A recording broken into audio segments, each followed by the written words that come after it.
You're not going to believe how this story ends, and honestly, I didn't either, not when she first walked into my building at 11:47 p.m., drenched from the rain, holding her shoes in one hand, her bag in the other, and exhaustion running down her face like shadows. If you're watching this, don't forget to like the video and subscribe, because stories like this, they remind you that a single moment can change an entire lifetime. And that night, I had no idea mine was about to change because of a single mother who came to clean my office floors. I remember the exact second I first saw her. I was sitting in the break room of my own company, yeah, the CEO hiding from paperwork like any normal person, staring at the same cold coffee I never drank. That's when the hallway door pushed open quietly, almost apologetically, and she stepped in. She froze when she saw me, like I was someone she wasn't supposed to stand near.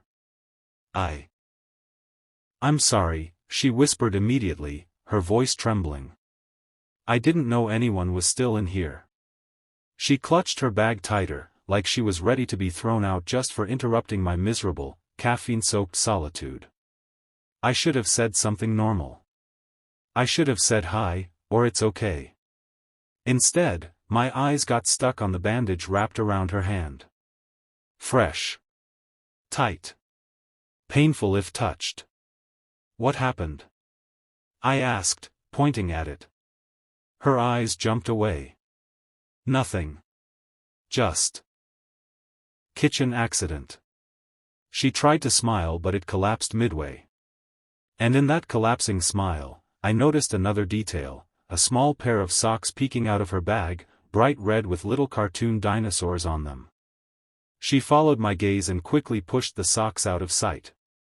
My sons, she mumbled. Sorry. I didn't mean, her voice faded like she was used to apologizing for existing. It bothered me more than I expected. You're working a night shift and you still have to take care of a kid? I asked gently. She nodded, swallowing hard. He's 3. I couldn't find anyone to leave him with tonight, so he's sleeping downstairs in the lobby with the security guard watching him. That sentence felt like it cracked something inside me. People don't realize how loud silent sacrifices sound when you finally stop and listen. She was already turning away, desperate to finish her work. But I couldn't stop watching her. Every movement. Every tired breath. Every small, careful step like she was afraid of leaving evidence of her existence behind. Something told me, no, something screamed at me, that this woman was carrying more weight than any human should.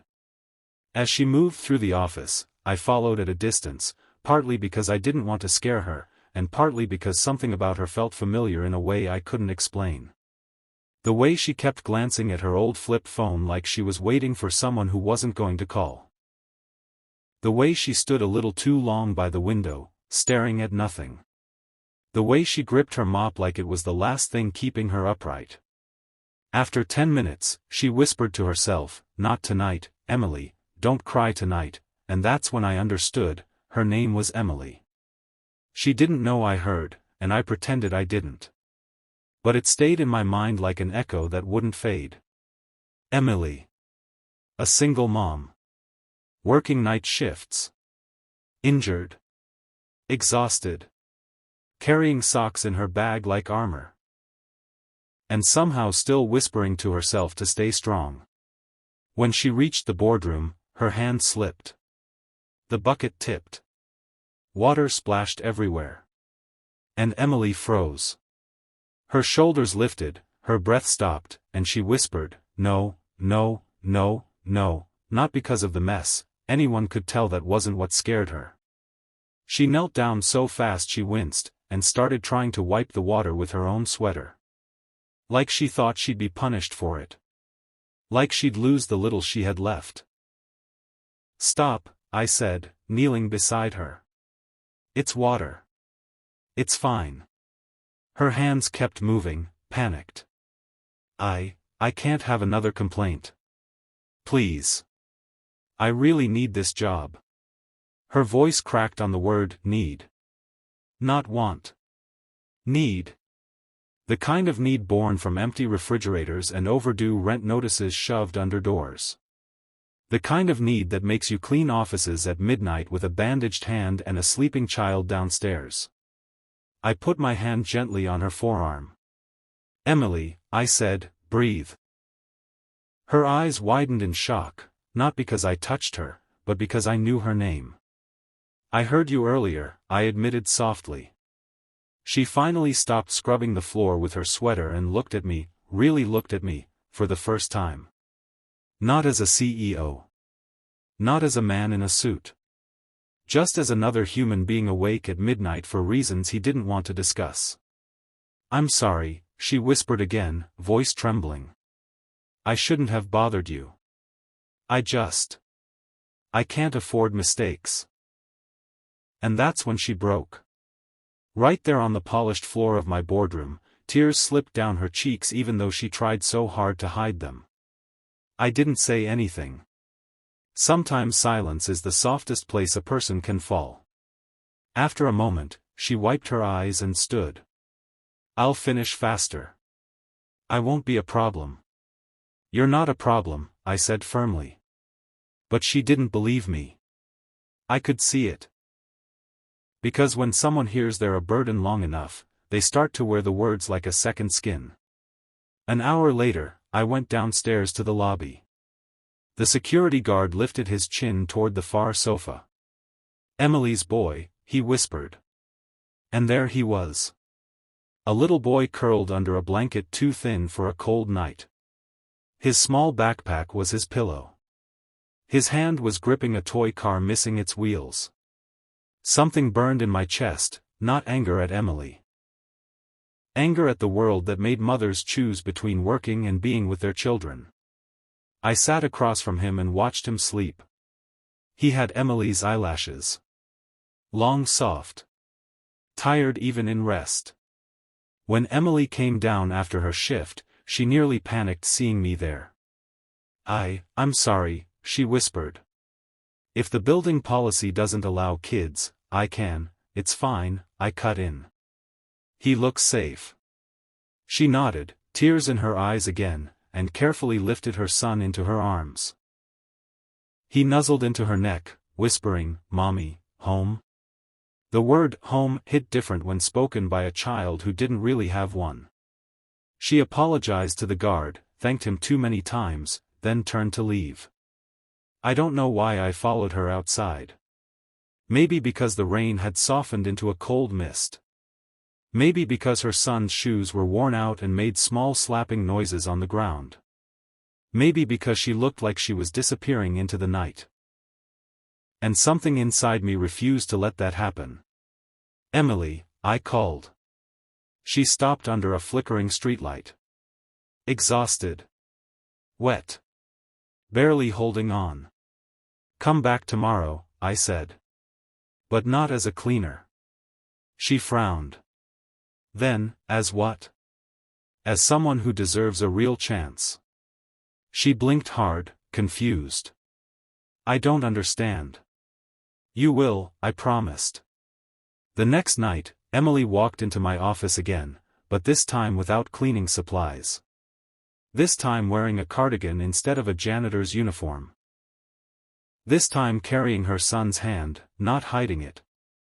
I offered her a seat and slid a folder across the table. "What's this?" she whispered. "A second chance," I said.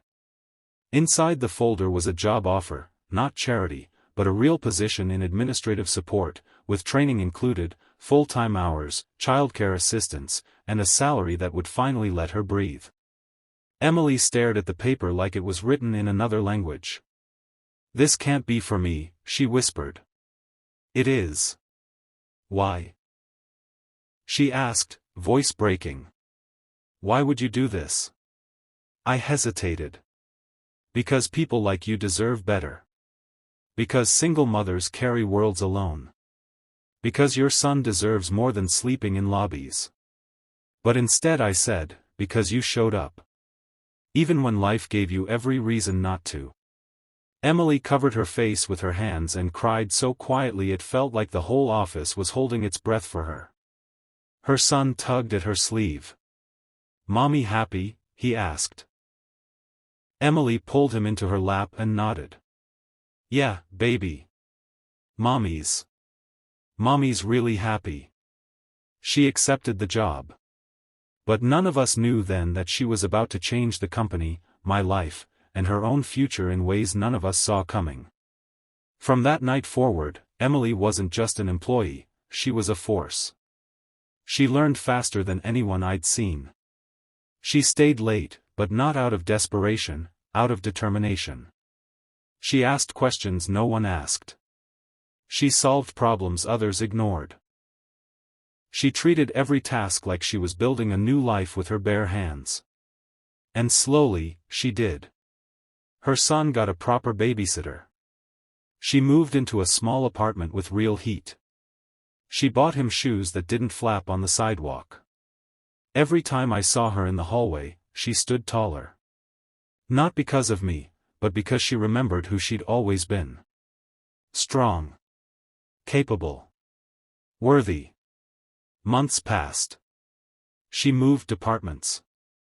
Then positions. Then responsibilities. And then one afternoon, walking past the conference room, I heard laughter, a kind I'd never heard in this company before. It was Emily's. Bright. Unapologetic. Alive. And I realized something. She didn't just get a future. She finally believed she deserved one. The night she first walked into my life, she came for the night shift as a single mom desperate to survive. But she left with something so much bigger. Hope, dignity, stability, and a future she had long convinced herself she wasn't allowed to dream of. And if you're still listening right now, let her story remind you, sometimes the smallest act of noticing someone can be the moment that rewrites their entire destiny. If you believe in second chances, if you believe in kindness, if you believe that one moment can change everything, don't forget to like this video and subscribe to the channel. Because stories like this, they're real. They're happening all around us. And maybe, just maybe, yours is next.